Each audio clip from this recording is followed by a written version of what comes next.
Today we're looking at Boyle's law. Boyle's law is a separate science-only topic. It's still about gases, so it follows on from the gas pressure stuff that we did last time. If you've got gas, and I'm just going to draw a particle theory diagram like from year 7 of gas.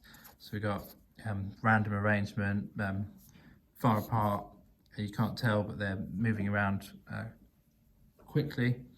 And I'm going to draw this container with a kind of plunger on the top.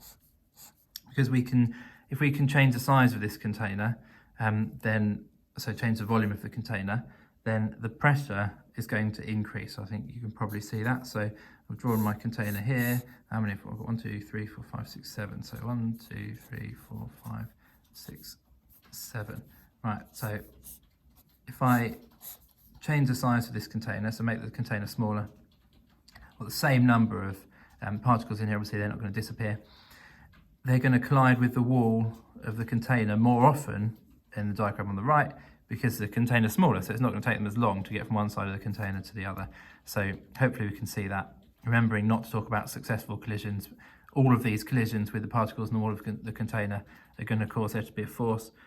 This isn't chemistry, so we're not talking about successful collisions, but there will be more of them. So the pressure is going to increase. So here I've got volume and I've got pressure. So I've got a larger volume and I've got a smaller pressure.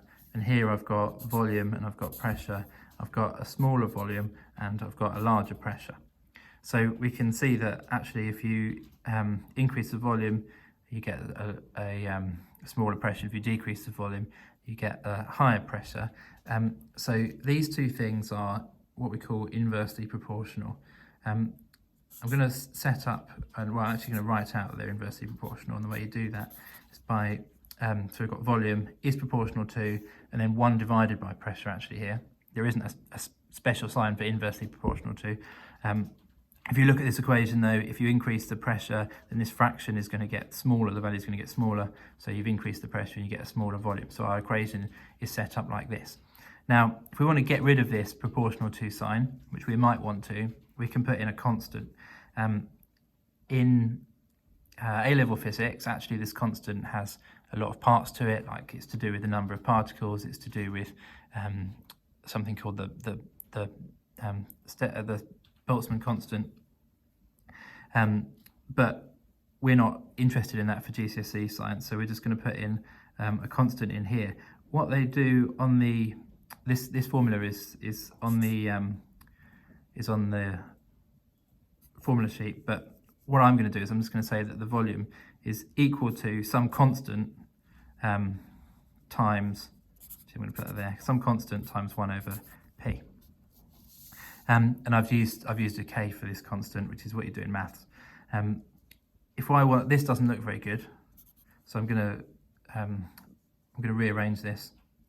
I'm not going to make anything the subject. I'm just going to rearrange it to say that the pressure times the volume is equal to this constant. And what they do on the formula sheet, because this adding in a k for constant, which you need to do really to use algebra properly, they think it might be a bit difficult for you. I don't think it's a bit difficult for you guys, but they do, AQA do. So they actually write on the formula sheet the pressure times volume is equal to constant, and they literally write the word constant.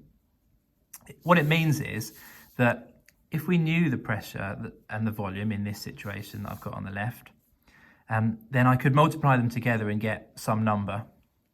And then if we're given, let's say, the volume of this second situation on the right, that known volume multiplied by this unknown pressure would give us that same number from the previous situation.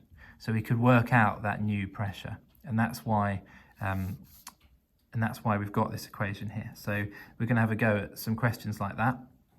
This is called Boyle's law, that pressure times volume is equal to some constant, but actually the phrase Boyle's law doesn't appear in the specification, but that's what it's called, so it's a bit hard to teach it.